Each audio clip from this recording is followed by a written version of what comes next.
The snow came down like a warning from the sky, heavy and merciless, swallowing the road, the trees, and every sound except the wind's low, frightening howl. On that night, when the world seemed determined to freeze everything it touched, 15 Hell's Angels riders believed they were riding into their last mistake. What they didn't know was that an old woman, alone in a creaking house at the edge of a forgotten town, was about to change all of their lives forever. Before the story goes any further, if you believe in kindness, second chances, and the quiet power of doing what's right even when it's hard, please take a moment to like this video, share it with someone who needs hope, and subscribe to the channel.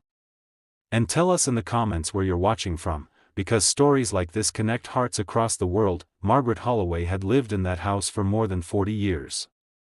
It stood on the outskirts of Pine Ridge, a town most people only noticed when they needed gas and a restroom before moving on. Her house was old, its paint peeling, its roof patched more times than she could remember, but it was warm. Warmth mattered more than beauty now.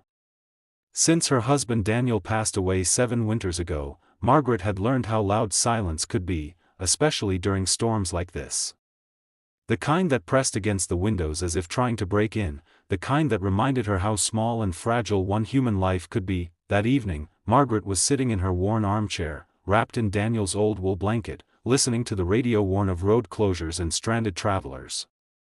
She thought of truck drivers sleeping in their cabs, of families stuck somewhere between towns, and she whispered a prayer the way she always did, asking that everyone would find shelter.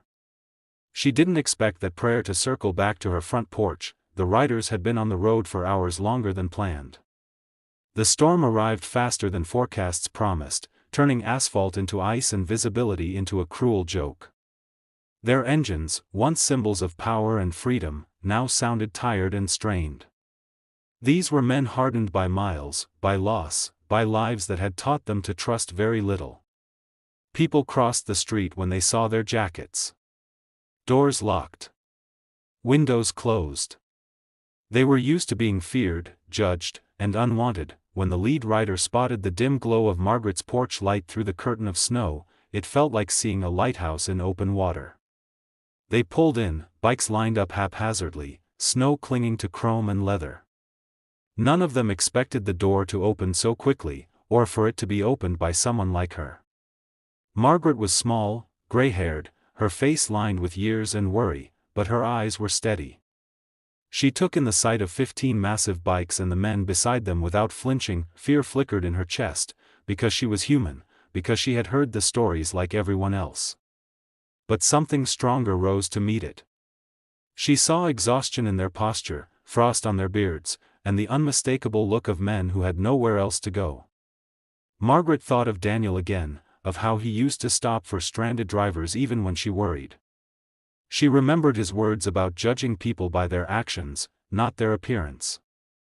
And so she stepped aside and let them in from the storm, her house filled with the smell of wet leather and cold air. The floors creaked under heavy boots. Margaret worried about her small space, her limited food, her single bathroom, and her thin walls. But she worried more about what would happen to them if she turned them away. She put on a pot of soup she had been saving, stretched bread she planned to eat all week, and made tea until the kettle ran dry. She offered blankets, chairs, floor space, whatever she had.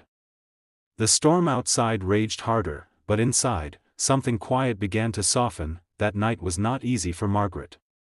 Her heart raced every time the wind shook the house.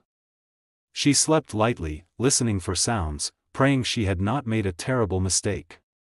Yet as hours passed, what she heard instead were soft coughs, tired movements, and the deep, vulnerable silence of men who finally felt safe enough to rest. In the dim light of the early morning, she realized her fear had slowly given way to something else. A strange peace, for the riders, that night challenged everything they believed about the world. They were used to sleeping with one eye open, to being ready for trouble. Here they were, sheltered by someone who had nothing to gain from them and everything to lose if she had misjudged them. Some of them stared at the ceiling, thinking of mothers, grandmothers, people they hadn't called in years. Others dreamed for the first time in a long while without anger pressing against their ribs. By morning, the storm had passed, leaving behind a world wrapped in white and silence. The riders quietly cleaned up after themselves, stacking chairs, wiping floors, trying to return the house to the way it had been. Margaret waved them off with a smile that carried more weight than words. She stood on the porch, snow crunching under her slippers, and watched them disappear down the road, believing that was the end of it. Another storm survived. Another day alone. The days that followed were hard in small, familiar ways. Margaret's furnace struggled. Her grocery budget felt tighter than ever. The storm had damaged part of her fence, and she wondered how she would fix it. She told no one about the riders. It felt like something private, something meant only for her heart. She didn't expect gratitude. She had simply done what felt right. Then, one morning, she heard a sound that didn't belong to Pine Ridge. A deep, rolling thunder that grew louder by the second. Margaret peered through her window, confused and a little frightened, as the street filled with motorcycles. Not 15 this time. Nearly 100 bikes lined up neatly, chrome gleaming in the winter sun, engines rumbling with purpose. Neighbors peeked through curtains. Some stepped onto porches, stunned. Margaret's knees weakened as she opened the door. The riders stood there, not as a threat, but as a presence that felt almost ceremonial. Word of her kindness had spread through their network faster than she could imagine. To them, she wasn't just an old woman with a warm house. She was proof that the world hadn't completely turned its back on them. They worked all day without hesitation. They fixed her fence, repaired her roof, serviced her furnace, stocked her pantry, and shoveled not just her driveway but the neighbors too. They refused to let her lift a finger. Pine Ridge watched as fear slowly turned into curiosity, then into something like respect. People realized that the men they had judged so harshly were capable of care, gratitude, and discipline when given a reason. Margaret stood in her kitchen, tears tracing lines down her face, overwhelmed by the noise, the movement, the life filling her quiet world. For the first time since Daniel died, the house felt full again. Not just of people, but of meaning. She understood then that kindness was never wasted, even when it felt small or risky. It had simply been waiting to return in a way she could never have planned. As the bikes eventually rolled away, Pine Ridge felt different. Margaret felt different. The storm that had once threatened to take everything had instead given her something precious. Connection.